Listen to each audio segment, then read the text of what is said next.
네, 오늘은 모세가 창세기를 어떻게 기록할 수 있었는가에 대해서 고민해 보고자 합니다. 모세는 최소한 2600년 이전 문자 기록도 없었던 창세기 1, 2장 창조, 3장 타락, 4장 가인의 범죄, 5장 아담의 계보, 6, 8장 노아 홍수, 9장 무지개 언약과 가나안 저주, 10장 노아 후예들, 11장 바벨탑과 셈의 후예 등의 계시를 어떻게 알았을까? 그리고 기록했을까? 거기에 대해서 고민을 해보고자 합니다. 추측할 수 있는 것은 모세가 십계명을 받으러 시내산에 올라서 40일 금식을 2번 하면서 그때 하나님께 뭔가 들은 것이 있다라고 볼 수 있겠죠. 출애굽기 24장 18절. 네.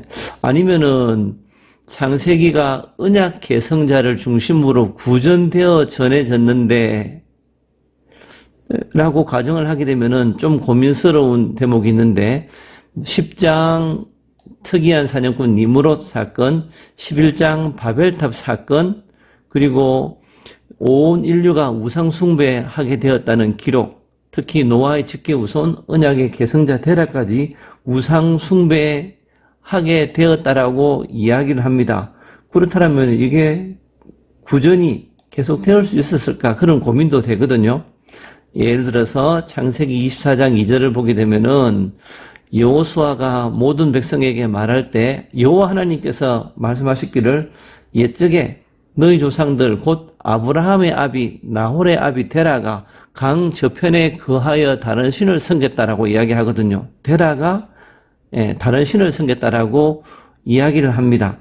여호수아를 통해서.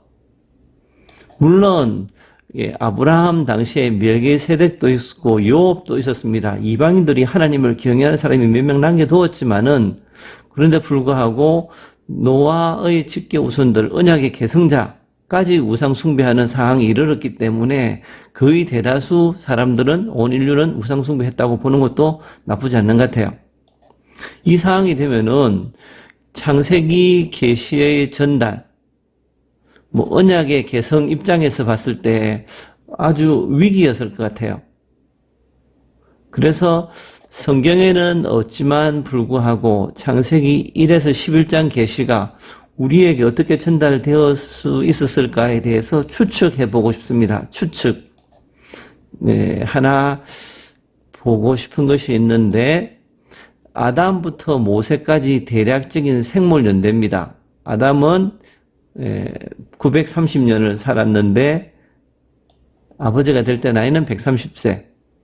그래서 아담이 태어날 때를 영세라 봐서 쭉 계산을 해보면은 창세기 5장에서 11장, 출애굽기 6장 요 중심으로 해서 계산을 해봤습니다. 가면은 아브라함은 아담이 태어나고 2008년부터 2183년까지 175세 정도 살았고 20대 후손. 그리고 모세를 보면은 26대쯤 나오는데 계보상으로 2588년에서 2708년 120세 정도 살았거든요. 물론 성경의 계보는 단순 혈통 기록이 아니고 언약의 통로를 드러냈습니다. 그래서 중간 세대가 생략되었을 가능성도 높지요. 그리고 대표적 연결을 통해서 언약의 정통성을 드러내는 기능을 하기 때문에 생략되었을 겁니다. 그러나 요 계보를 중심으로 생각해 봤습니다. 보면은 노아가 950세를 살았습니다. 950세를 쭉 내려가 보게 되면은 데라가 나오는데 아브라함의 아비 데라죠. 데라와 131년이 겹칩니다. 노아가. 하나님께서 노아를 오래 살게 하셨는데 그래서 인류가 범죄를 저지르고 멸절당하는 것도 홍수를 통해서 죽는 것도 봤고 그리고 몇백 년 흘러가는 가운데 온 자기의 모든 자손들이 다 우상 숭배에 빠지는 것도 봤습니다. 노아가. 데라와 131년이 겹칩니다. 셈 우리가 잘 아는데 600세를 살았는데 셈도 노아 홍수를 직접 겪었는데 데라보다 더 오래 살았습니다. 데라가 죽고 난 다음에도 살았거든요. 요게 셈의 나이인데 근데 데라는 요 정도 되거든요. 2083, 2158 데라보다 더 오래 살았습니다.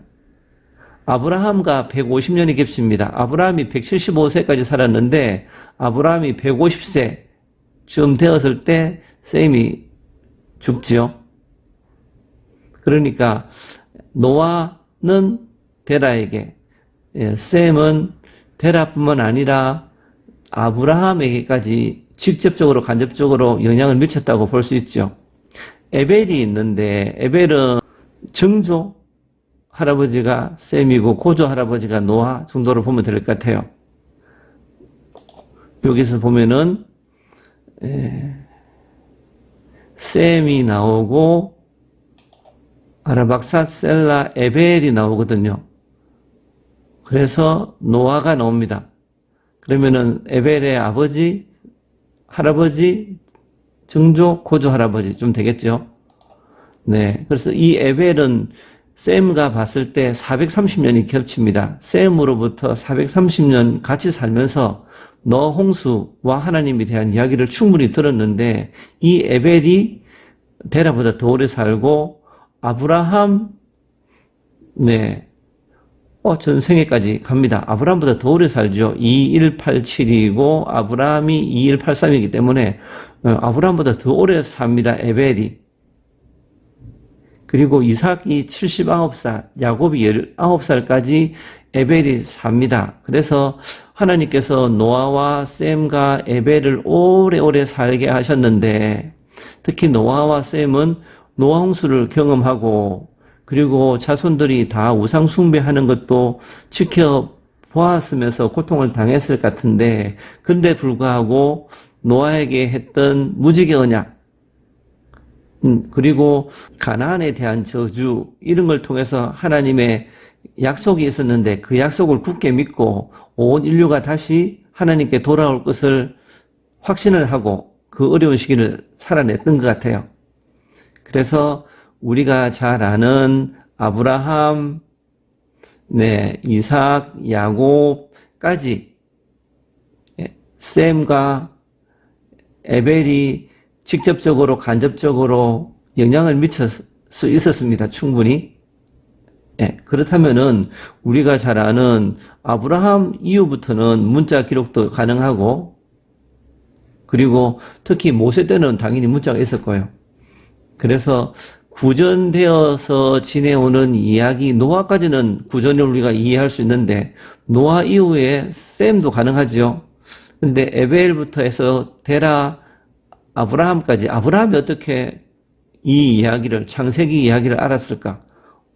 당연히 아브라함이 알아야만이 그래야지 누구에게 모세까지 전달이 되지 않습니까? 그렇죠. 그래서 아브라함이 셈과 노아로부터 또는 에벨로부터 창세기 기사를 전해 듣고 잘 구전해서 아브라함, 이삭, 야곱에게 전달되었다라면은 당연히 모세까지 구전이 잘 전달되었을 것 같아요. 그래서 오늘 결론은 하나님께서 셈과 에벨을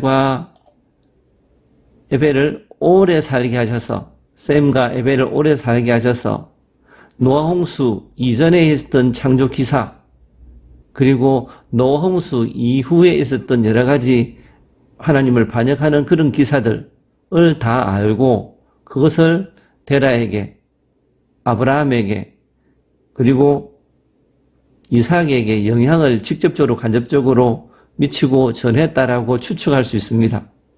이거는 성경에 없는 이야기고 단순한 추측인데 그리고 계보가 정확하다는 가정을 한다면은 충분히 구전의 가능성이 있다고 볼 수 있습니다. 하나 질문이 있는데 이것도 성경에 기록이 없는 이야기입니다. 태어날 때 언약의 계승자로 지목되어서 특별히 관심을 받고 자란 야곱. 그 야곱이 77세까지 장가도 안 가고 이삭의 장막에 거하고 그리고 종용한 사람이라고 인정을 받았던 야곱이 과연 신앙인이었을까? 사기꾼이었을까? 77년을 신앙인으로서 잘 성장을 했을까? 사기꾼으로 살았을까? 거기에 대해서 한번 고민해보는 시간을 가졌으면 좋겠습니다. 다음 시간에 거기에 대해서 이야기해 보겠습니다. 감사합니다.